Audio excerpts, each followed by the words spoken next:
Welcome to Sun Fees vlog channel. நம்ம channel first time பார்க்குறீங்களா? மறக்காமல் சப்ஸ்கிரைப் பண்ணிங்க. பக்கத்தில் பில் பட்டனையும் தட்டிக்கோங்க.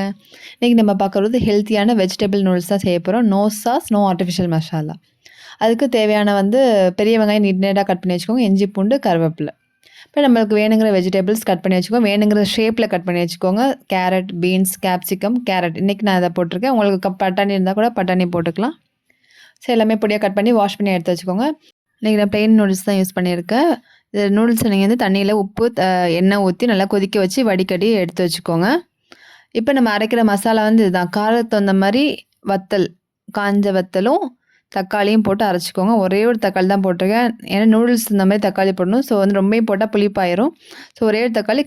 காரம் நான் ஒன்லி இந்த ரெட் சில்லி மட்டும் தான் யூஸ் பண்ணியிருக்கேன். உங்கள்கிட்ட இருந்தால் காஷ்மீர் சில்லி யூஸ் பண்ணிக்கலாம்.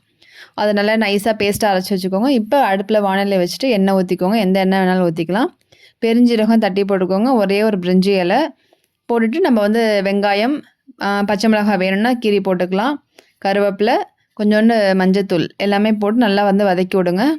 இப்போ நம்ம நூடுல்ஸு வதங்குற அளவுக்கு உப்பு அந்த மாதிரிலாம் எல்லாமே இந்த ஸ்டேஜில் நம்ம போட்டுக்கலாம்.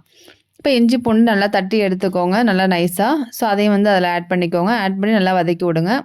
வெங்காயம் நல்லா ரொம்ப வதங்கணும்னு தேவையில்லை. நம்ம நூடுல்ஸுக்கு தான் நம்ம ப்ரிப்பேர் பண்ணுறோம். ஸோ ஓரளவு நல்லா வெங்காயம் வதங்கினா போதும். நம்ம இதில் எந்த ஒரு சாஸுமே யூஸ் பண்ணல, எந்த ஒரு ஆர்டிஃபிஷியல் மசாலாவும் யூஸ் பண்ணல. பசங்களுக்கு இந்த மாதிரி ஹெல்த்தியாக வீட்டிலே செஞ்சு கொடுங்க, சாஸ்லாம் யூஸ் பண்ணாமல். டேஸ்ட்டும் நல்லா சூப்பராக இருக்கும். பசங்களுக்கு நூடுல்ஸ் சாப்பிட்ட மாதிரியும் இருக்கும். கடையில் வைக்கிறதெல்லாம் வாங்கி கொடுக்குறதுக்கு இது ரொம்பவே பெட்ரு.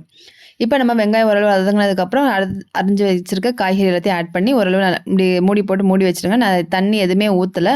அந்த காய்கறியில் உள்ள தண்ணியே அது ஓரளவு நல்லா வேகும்.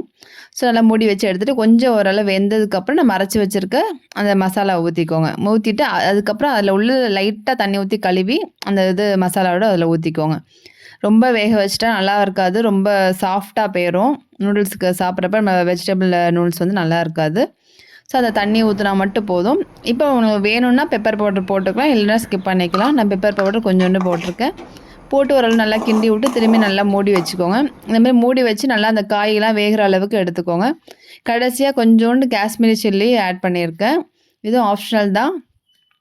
நல்லா போட்டு எல்லாத்தையும் அந்த மசாலா வாடெல்லாம் போகிற அளவுக்கு நல்லா கிண்டி எடுத்துக்கோங்க. காய்கறி நல்லா நல்லா ஓரளவு நல்லா பாயில் ஆகிருக்கணும். ரொம்ப நறுக்குன்னு இருந்தால் பசங்க சாப்பிட மாட்டாங்க. ஸோ ஓரளவு நல்லா வெந்ததுக்கப்புறம் நம்ம ஃபைனலாக இப்போ வேக வச்சுருக்க நூடுல்ஸை அதில் போட்டு நல்லா கிளறி விடணும். நல்லா அந்த மசாலாலாம் எல்லா பக்கமும் ஸ்ப்ரெட் ஆகிற மாதிரி நல்லா கிளறி விட்டுக்கோங்க. ஃபைனலாக பாருங்கள், நூடுல்ஸ் வெஜிடபிள் நூடுல்ஸ் ரெடி ஆயிடுச்சு. நீங்களும் இதை செஞ்சு பார்த்துட்டு எப்படி இருக்குன்னு எனக்கு கமெண்ட் பண்ணுங்கள். மறக்காமல் சன் ஃபீஸ் விலாக சப்ஸ்கிரைப் பண்ணிக்கோங்க. தேங்க்யூ.